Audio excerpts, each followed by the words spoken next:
Tempo muito bom em Porto Alegre nesse dia 11 de outubro, sábado, são 5 horas e 20 da tarde.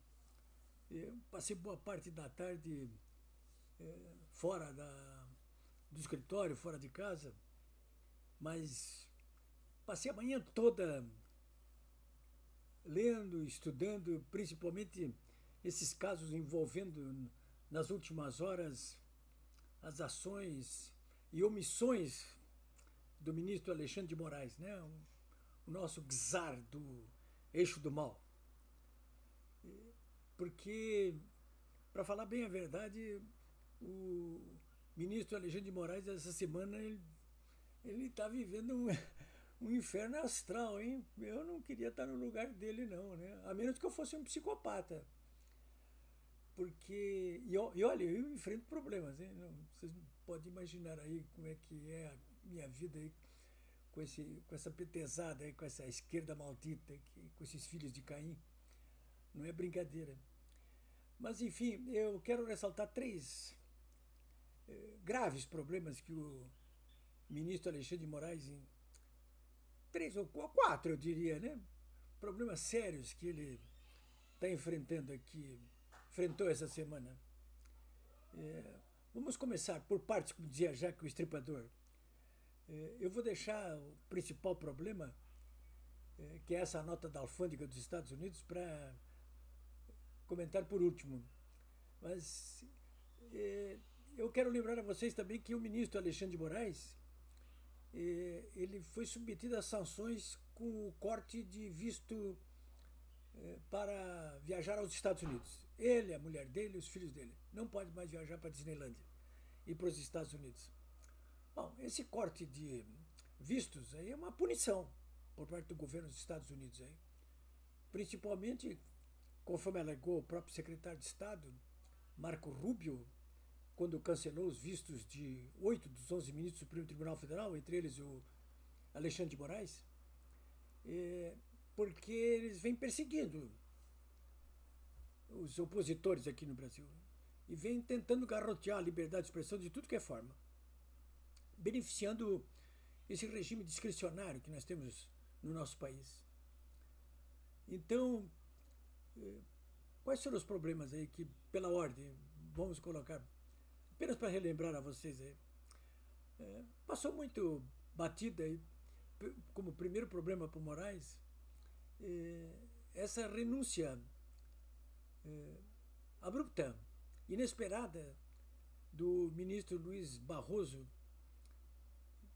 que até há pouco é o presidente do Supremo Tribunal Federal, né?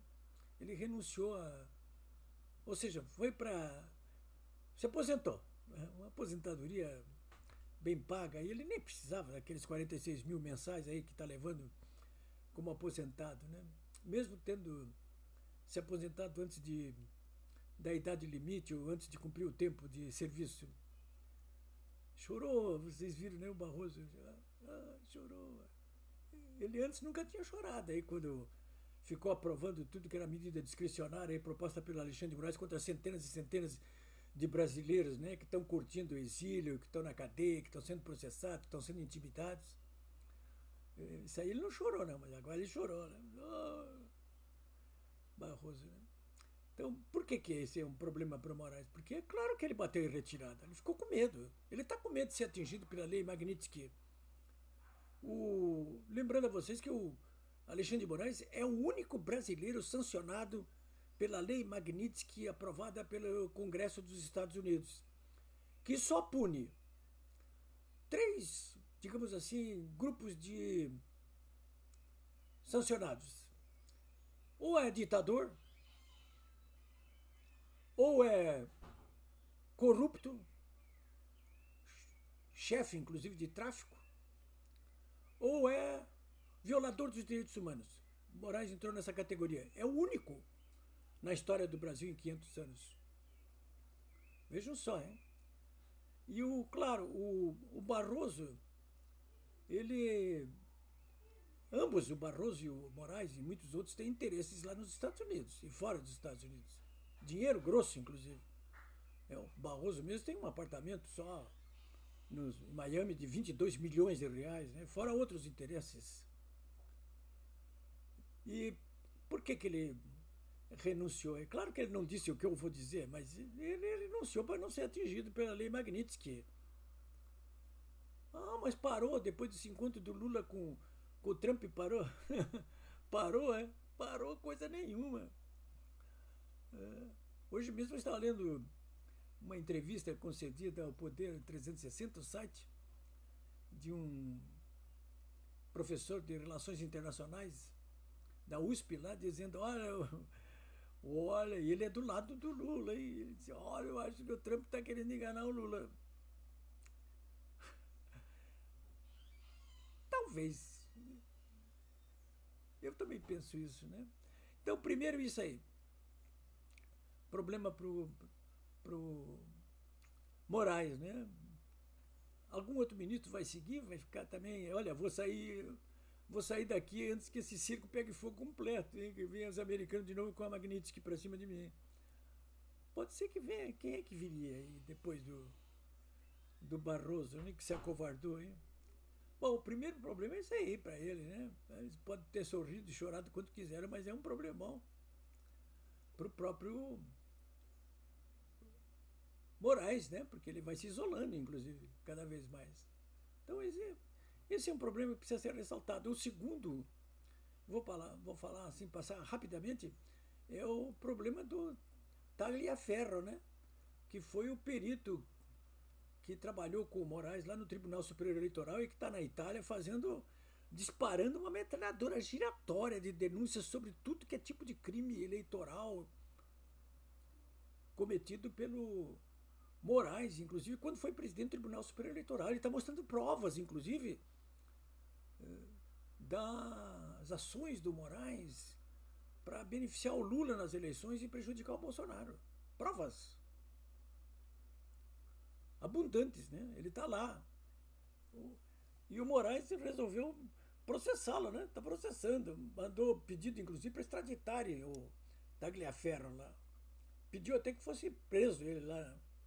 Mas nada disso aconteceu. Tagliaferro está se saindo muito melhor do que a Carla Zambelli, por exemplo, né? Que está presa lá, continua presa. Também por pedido de Moraes.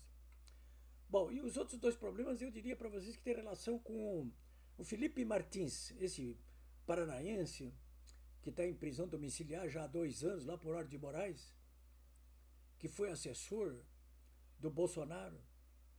Então, esses são duas questões cabeludas das últimas horas, né?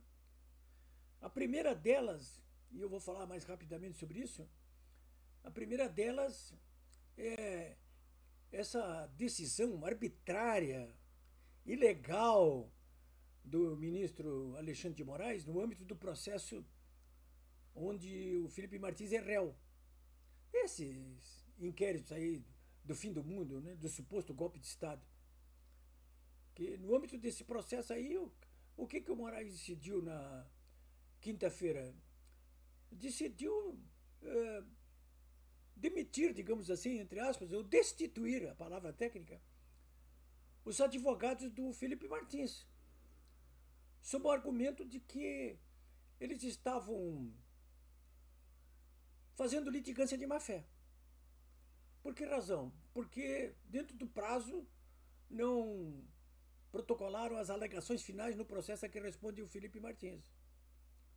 E com isso ele destituiu os advogados e avisou, olha, eu vou botar um defensor público para defender o Felipe Martins. Olha, essa decisão dele é uma decisão inédita no âmbito de um processo criminal dessa natureza e nessas circunstâncias e nesse momento. É ilegal. Eu hoje mesmo estou publicando no meu blog polibiabraga.com.br aqui um vídeo do advogado criminalista Ricardo Breyer, que foi até há pouco o encarregado por defender as prerrogativas dos advogados no âmbito da OAB Nacional, que foi presidente da OAB aqui do Rio Grande do Sul, respeitadíssimo. E ele elenca ali uma série de ilegalidades que foram cometidas pelo ministro Alexandre de Moraes no âmbito justamente dessa destituição ilegal. A própria OAB, que tem promovido aí uma verdadeira mancebia com o Supremo Tribunal Federal, ela tirou uma nota dizendo que, naquela linguagem deles, né? Dizendo que, olha, nós vamos ter que examinar isso aí, não pode ser, não é bem assim, né? O Felipe Martins, de próprio punho, mandou uma reclamação para o Moraes, né? E em menos de 24 horas o Moraes voltou atrás. Então não está ninguém destituído. Então não está. O principal advogado do Felipe Martins é o Jeffrey Schickini. Pode votar, mas tem que apresentar em 24 horas as alegações finais aí. Senão, olha, vocês vão ver, hein? Olha, esse ministro, ele tá. Claro, ele já está um tempão fora da casinha, mas agora já está a coisa entrando assim na faixa da psicopatia, né? Enfim, sobre tudo isso aí vocês podem ver manifestações, informações, entrevistas, vídeos no meu blog polibibraca.com.br, se quiserem se aprofundar esse assunto. E por último, então, eu quero concluir aqui que essa sim é a nota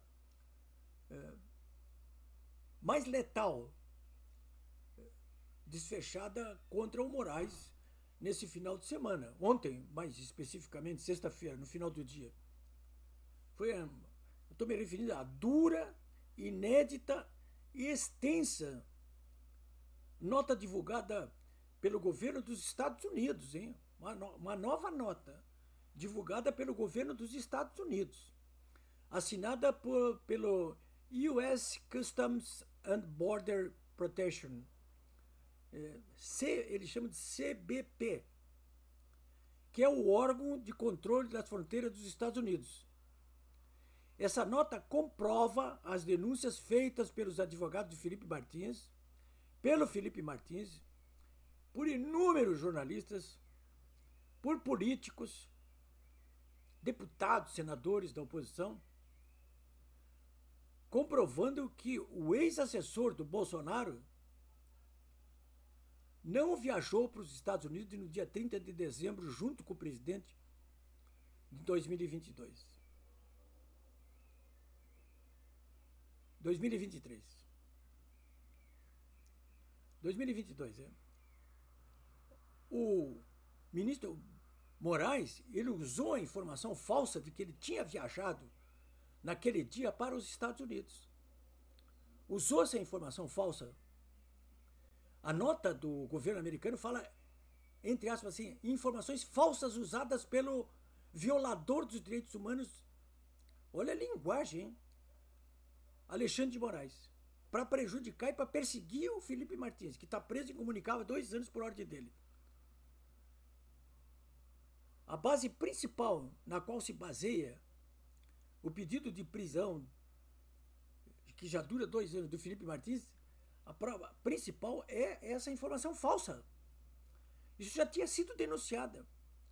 O Moraes, em vez de descartar essa informação no âmbito desse processo, ele não descartou, mantém preso o Felipe, de maneira ilegal, Felipe Martins. Ou seja, ao contrário da montagem que nasceu dentro da Polícia Federal, foi dentro da Polícia Federal que nasceu isso. As denúncias são de que nasceu lá dentro por ordem do Moraes, que sabia o que estava fazendo, que sabia que isso era mentira. A Polícia Federal sabia que era mentira. A Procuradoria-Geral da República sabia que era mentira e usou para perseguir e prejudicar o Felipe Martins.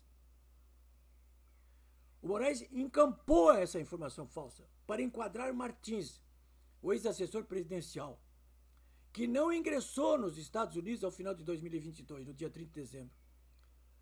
O órgão dos Estados Unidos, que controla as fronteiras, o CBP, deixou claro na nota que investigou essa informação, essa denúncia que recebeu.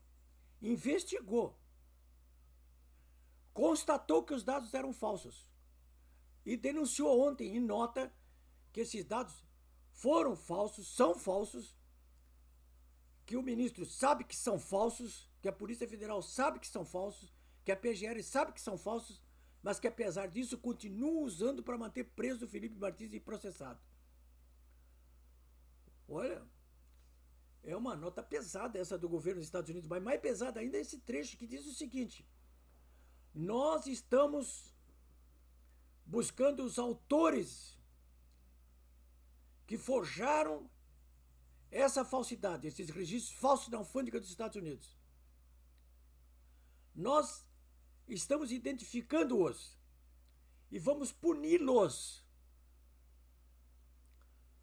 Isso quer dizer que pode sobrar para o próprio Moraes, para o próprio delegado da Polícia Federal que trabalhou assim com o Moraes, para o próprio Gonet da Procuradoria-Geral da República. É uma ameaça clara, né? Isso pode acabar numa ação criminal aí, em pedido de prisão para a Interpol. Então eu concluo dizendo que esta denúncia do governo dos Estados Unidos, que na nota chama Moraes de violador dos direitos humanos, inclusive por perseguir o Martins dessa maneira, por perseguir da maneira que nós conhecemos o Bolsonaro e centenas e centenas de outros patriotas brasileiros, isso tudo aí está sendo é nitroglicerina pura. Podem crer politicamente. Eu então concluo dizendo o seguinte: essa nota do CBP dos Estados Unidos é a gota d'água que faltava para que o Senado tome vergonha na cara e vote o impeachment, pelo menos, do ministro Alexandre de Moraes. Provas não faltam. Se quiserem esperar mais tempo, vão ter que esperar então que o governo dos Estados Unidos, como desdobramento dessa denúncia que fez ontem, aponte quem são os responsáveis pela falsidade, por esse registro falso, olha só, porque foi feito um registro falso na alfândega dos Estados Unidos. É um crime, hein? É um crime transnacional. Vai dar cadeia aí. É isso aí.